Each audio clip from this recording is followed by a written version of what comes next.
Hey there, welcome back. I'm Flat Rate Mechanic, and today we're diving into a topic that can save you a ton of time and money: how to figure out what engine sensor you need to replace.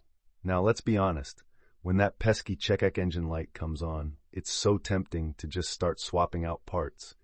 Maybe an O2 sensor here, a cam actuator there, and then you're left guessing what's next. But it doesn't have to be that way. Today, I'm going to walk you through exactly how to pinpoint which sensor is the culprit and how to identify its position. Trust me, this is going to help you a lot. So let's kick things off with understanding the difference between bank 1 and bank 2 and how to identify cylinders. This is crucial because all your sensor codes reference these banks. Here's the deal. Cylinder 1 is always the most forward cylinder on your engine. If you've got a V6 or V8, the side with cylinder 1 is your bank 1. The opposite side? Yep, that's bank 2.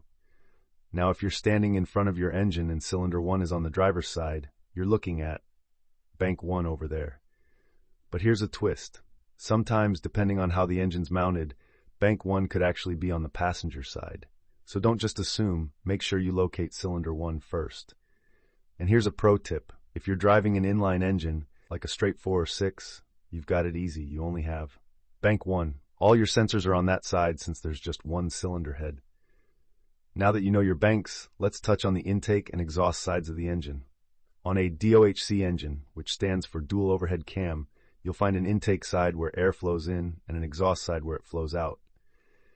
This knowledge is key for identifying your variable valve timing solenoids. Speaking of VVT solenoids, let me break this down for you. These little guys control your cam phasers and adjust valve timing. Most modern V6 or V8 engines with dual VVT have a total of 4 solenoids.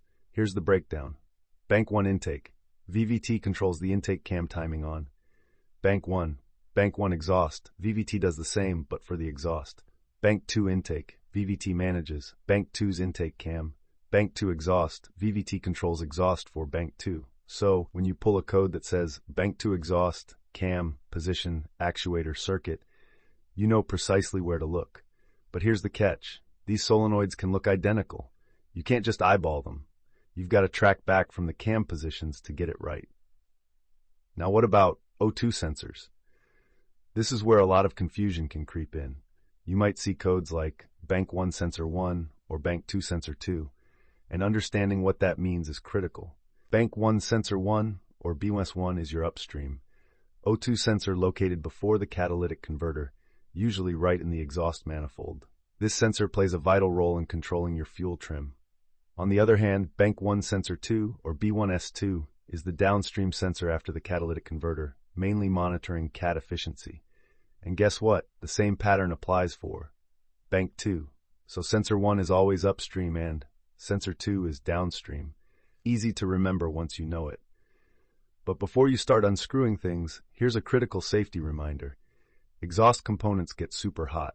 We're talking temperatures of 600 to 800 degrees or more. Always let the car cool down for at least an hour after running before you touch anything on the exhaust. Seriously, I've seen people get burned badly from rushing this step. Now, let's talk about diagnosing which sensor is actually bad. Here's where most folks go wrong. They pull a code, Google it, and order a part without confirming if it's the actual problem.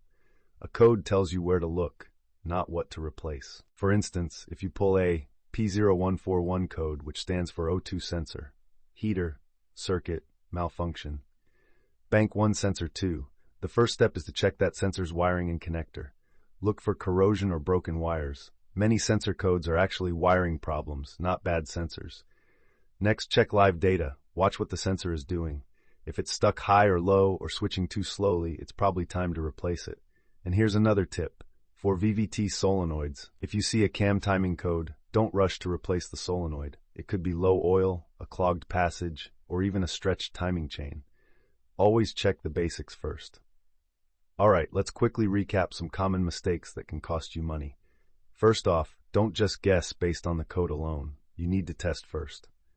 Second, always use anti-seize on O2 sensor threads. It'll save you headaches down the line. Third, double-check your banks. Replacing the wrong sensor can lead to confusion and wasted time. And let's not forget safety precautions. Always disconnect the battery when working on sensors to avoid shorts.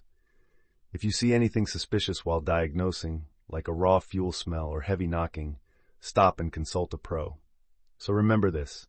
Figure out where cylinder 1 is, know your bank positions, understand your upstream and downstream sensors, and most importantly, always diagnose before you replace.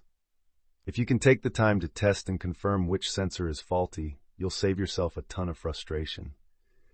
Trust me, you don't want to be that person who swaps out 4 sensors only to discover a loose connector was the problem the whole time. Thanks for tuning in today. If you found this helpful and you're dealing with other automotive issues, think about checking out our episode on finding AC leaks. It's all about diagnosing first, then fixing. Until next time, happy wrenching.